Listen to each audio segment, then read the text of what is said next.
আসসালামু আলাইকুম ব্যারিস্টার হাসান। ওয়ালাইকুম আসসালাম। জি, আজকে আমি জানতে চাচ্ছিলাম যে ইউকেতে আসার জন্য স্টুডেন্ট ভিসার উপরে কি কি পরিবর্তন এসেছে। স্টুডেন্ট ভিসার উপরে বেশ কিছু পরিবর্তন এসেছে। প্রথম যে পরিবর্তনটা আমরা দেখেছি সেটা 2024-এর জানুয়ারিতে। সেটি ছিল কোনো কোনো স্টুডেন্ট তাদের যে স্টুডেন্ট ডিপেন্ডেন্ট স্পাউস কিংবা আন্ডারের চিলড্রেন তাদেরকে আনতে পারবে না। তবে সেখানে এক্সেপশন যেটা আছে সেটা হচ্ছে যে যদি তারা পোস্ট গ্র্যাজুয়েশন করে কিংবা পিএইচডি লেভেলের যদি তাদের স্টাডি থাকে তাহলে তারা আনতে পারবে। তবে post graduation with research based হতে হবে। তবে রিসার্চ কোর্স যদি হয়ে থাকে পোস্ট গ্র্যাজুয়েশনে যদি কেউ ভর্তি হয় তাহলে কিন্তু তাদের ডিপেন্ডেন্ট কিংবা আন্ডারের চিলড্রেনদেরকে আনতে পারবে। আর যারা পিএইচডি লেভেলে মূলত স্টুডেন্ট তারাই, আর অন্যরা কিন্তু তাদের ডিপেন্ডেন্ট যে স্পাউস কিংবা আন্ডারের চিলড্রেনকে আনতে পারবে না। এটা প্রথম পরিবর্তন আমরা দেখেছি 2024 থেকে। এরপরে রিসেন্টলি আমরা আরও কিছু পরিবর্তন দেখেছি। তার ভিতরে স্টুডেন্ট মেনটেনেন্স ইনক্রিজ হয়েছে এবং এটা নভেম্বর 2025 থেকে মূলত 2025 থেকে এটা ইমপ্লিকেশন হয়েছে।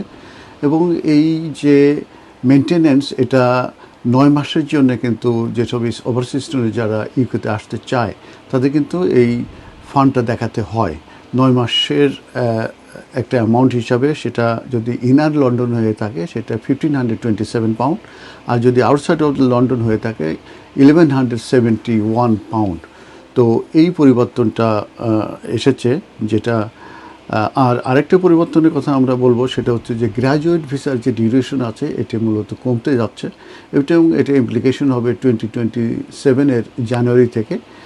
দ্যাট মিনস এই মুহূর্তে যারা গ্র্যাজুয়েশন কিংবা পোস্ট গ্র্যাজুয়েশন করবে তারা কিন্তু 2 ইয়ার্সের জন্য এই গ্র্যাজুয়েট ভিসা পেয়ে থাকে, কিন্তু এটা রিডিউস হয়ে 1.5 ইয়ার্স করা হবে এবং এটা ইমপ্লিকেশন হবে 2027-এর জানুয়ারি থেকে। তবে যারা পিএইচডি লেভেলে আছে তাদের জন্য যে 3 ইয়ার্সের গ্র্যাজুয়েট ভিসা সেটা কিন্তু আনএফেক্টেড থাকবে। তার মানে সেটা যেটা আছে সেভাবেই কিন্তু থাকবে।